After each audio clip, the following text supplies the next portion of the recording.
My name is Alex. This is my sister Ada.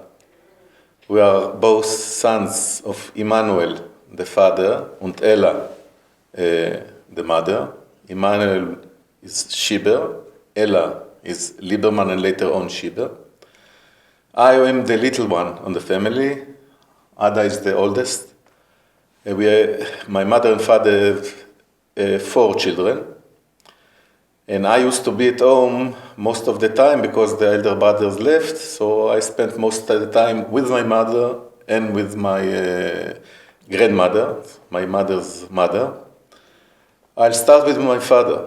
My father was born in a city that is now known, Lvov or Lviv, in Ukraine. Then it was Poland, and his first language is Polish, of course. He was from a very Zionist family. Even in Lvov, he was in a Zionist organizations. So when the Soviets enter when the Soviets enter Poland after the Ribbentrop-Molotov agreement, they were persecuted by the Soviets, but not more than that. In 1941, the Germans invaded Poland, and my father escaped to the Soviet Union, and then he joined the Polish-German army as an officer.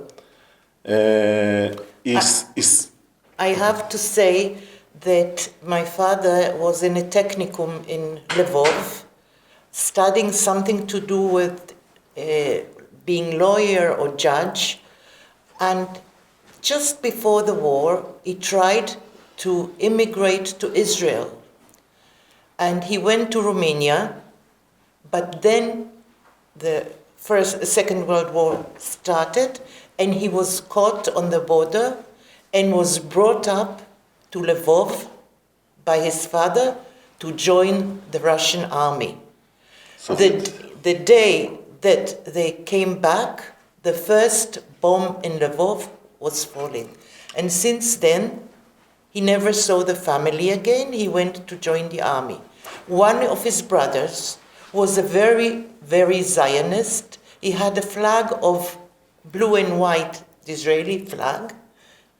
And the Ukrainian found him and put him and other, that were against the regime, they put him in a room and just blocked it with stones, so all the counter-revolutionaries died, including Shlomo, my father's brother. The next day, my grandfather had to come and pick up from the body of his dead son. The only sin was that he had a flag of, not the state of Israel, but a Zionist flag. Okay, my father had 2 brothers and 1 sister. The sister emigrated to Israel in 1936, so she lived until the age of 85 and have a family of her own. His other sister was murdered by the Ukrainians, of course with the help of the Germans there. One of his brother also got to Israel, L'Chaviv, Liber, and later on to America. But my father saved his life because he escaped and went to the Soviet army, even though, as I told you before, he didn't like the Soviet regime. He was a Zionist, of course, but it saved his life and he had no alternative, of course. He fought in the Soviet army. He was in an aeroplane gunner, and later on, in the through the end of the war, he was judging Nazis criminals on court martials that were taken on there. In the end of the war, my father met my mother, that we'll tell about her later. But my mother was afraid because she saw an officer in uniforms, and she was just released from Auschwitz. And until he proved her that he was Jewish by saying the word Tel Chai. In Hebrew, it was some slogan of a Zionist regime, Beitar. Then she knew that he was Jewish, so she was allowed by her mother to go with them, and they were married in Poland in 46, I believe. And later on, he and my mother, he decided to leave the Soviet army because, as I told you before, he was a Zionist, and he wanted to go to Israel all his life. And they went through Germany. They visited Hitler's, how you say it? The war lives or something. Yeah. Berchtesgaden, yes. And then she made, later on, she wrote something, "We are still alive and you are not," something like that she wrote there. And then they went through France to Israel in a ship. In those times, the British were on mandate in Israel, so they didn't allow, they published they called White Book that limited the Jewish immigration to Israel for impossible to do it. So the Jewish were sending as much as they can. Most of the ships were caught by the English, and they were taken to Cyprus. Then they were almost a year, and they immigrated to Israel when the British left in 48. My sister Ada was born 2 weeks after the state of Israel was established. So she's a tzaba, what we called. And then my father joined the Israeli police as an officer. And my mother stayed at home. And then is the big part of my grandmother. My grandmother was... Just a minute, I just want to add. After the war, my father went back to his hometown, Lvov, and he wasn't allowed to the house that his parents were living, and he found that all his family and Jewish neighbors were taken to the nearest forest and killed. By the Ukrainians? By the Ukrainians, not the Germans yet. This is one thing. The other thing, that they went on a ship that belonged to the right-winged Beitar. Ben Hecht. No, Beitar. It was called Ben Hecht, after the famous writer. And they were caught near near Haifa by two ships, English ships, and they tried to resist, but they couldn't. And I found out that they knew that my mother, it was written, she was drawing an Israeli soldier kicking out an English soldier out of the borders of Israel. So they were in Cyprus, and of course I was conceived there, and later on I'll tell the story of my mother in Cyprus.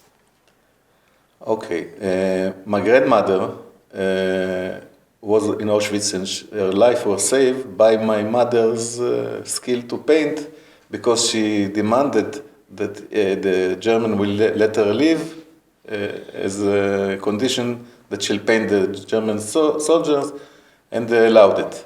So she was saved with my mother, and my father, I can say, married both of them, because my grandmother lived with us until her last day. And she was what we call the hope person on the family.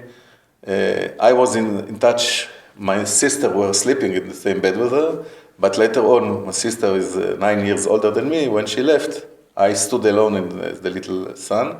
So I've learned all the Yiddish songs from her, and I can speak, not as good as Yaakov spoke, but I can speak quite good Yiddish, and understand German from my mother, of course, and I mixed both languages. And she was living until the age of 76. Then she died in the age when I was 18. So I was grown by her. She was making the food. My mother was almost always singing, and Painting. but she was taking care of us. And later on, my mother, of course, got ill.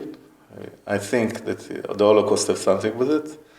And she died at the age of 73 or something like that. In your arms. In my arms, yes. It was in the hospital. She was drinking tea and looked at the best television program that she liked. And in 1 minute, second, she didn't feel anything, and she died. And this death, she died as I wished to die one day. And we have to admit that at that same time, my father prepared for her to come home. So he was preparing for a lift to make her walking easier. She couldn't walk. And it was a shock for him. And he never recovered. This is one thing. My grandmother, Rosaline or Rosa Liebermann, but her name was Greenkraut. She was born in Bendin, and after there were, she met my grandfather in Bendin. My grandfather was actually Russian, from Russia, but he had family in Berlin. So he married grandmother. He was 15 years older than her, and they went back to Berlin. To give birth to her first daughter, Berta, she went to Bendin. And I think maybe Alex also. And the later ones, Mama and Leo, little Leo, were born in Berlin. We are all named after relatives, just in honor for the names and the Jewish soul. Not only this, but my children are also named by our family names, and our grandchildren also. We have in the family now 3 Ellas. One of mine, one of Ada's, and one from my other brother Yoshua. Emmanuel, I have also one, and this is the reason how for life goes on. Life goes on with the names that were lost by numbers. My father was in a police force. He was an officer, in judging youth, not violence, עבריינים, criminal.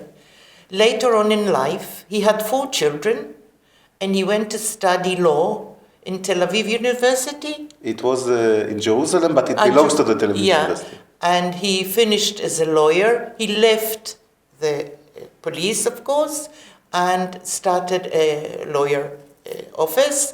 Now my brother is working. And my daughter and his daughter and his son. And my daughter, who is a lawyer, works in another office. There is one thing that I want to tell. It also a little for our days.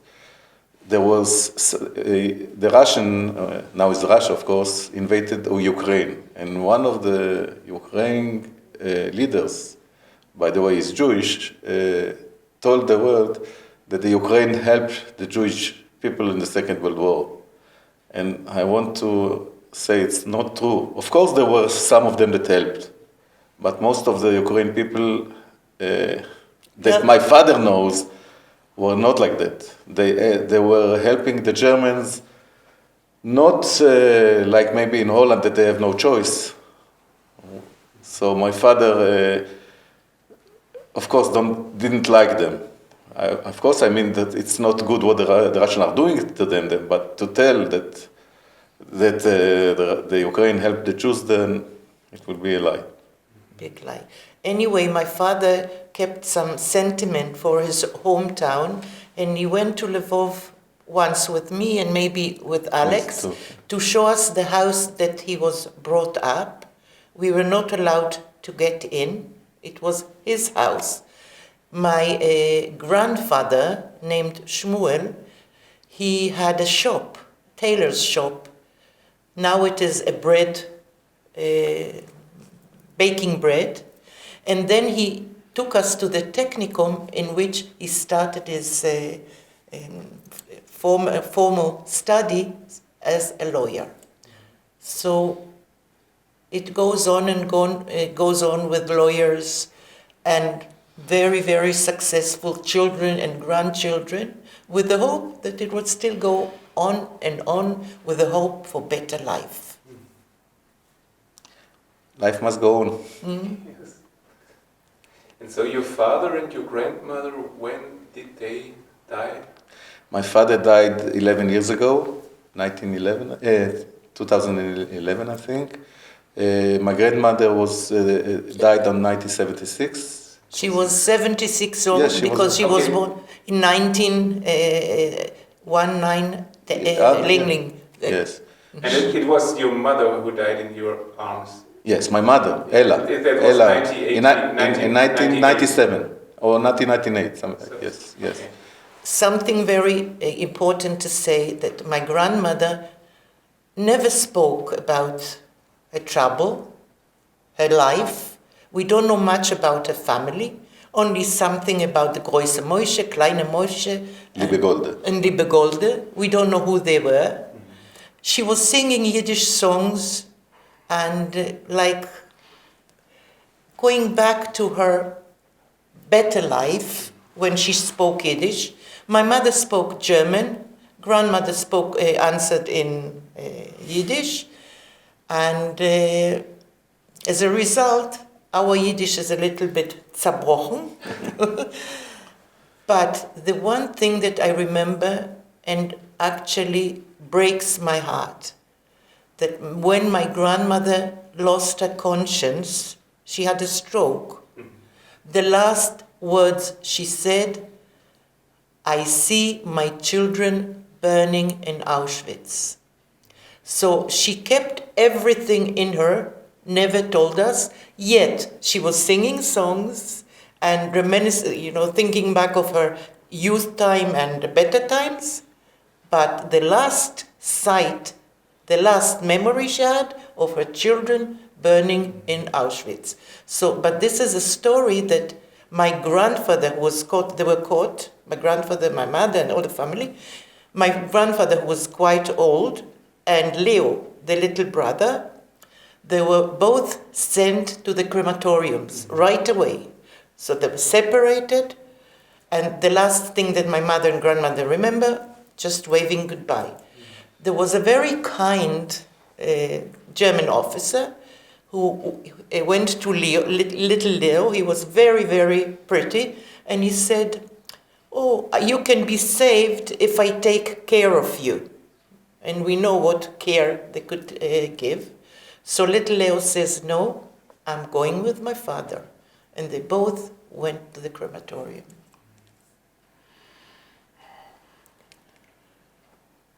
Difficult. Yes. By the way, my grandchildren. My grandchildren, one of them, the biggest one is 8 years old, sings also Yiddish that he heard from me, and he sings them. Okay. 8 years old in Yiddish. He doesn't understand what he says, but and we sing German songs that my mother used to tell us. Some of them are a little naughty, but so we have good memories of good parents and good life. Yeah. Because my son is going to married in 1 month, so there's a song in Yiddish that's called Mazel Tov dem Bechusen, Mazel Tov de Kale, Mazel Tov de Machatunis, Mazel Tov ins alle, and Moshe Rabbeinu is do the Shatchan gewesen. This Yiddish Hebrew Yiddish, because lots of Hebrew words, but it means Mazel Tov. שיר בגרמנית, שאימא. שיר בגרמנית, together with you. No, auf einem Bamakuhuku, zimzam bambazal tuzaladim, auf einem Bamakuhuku zat, etc., etc., etc. Das kenne ich auch.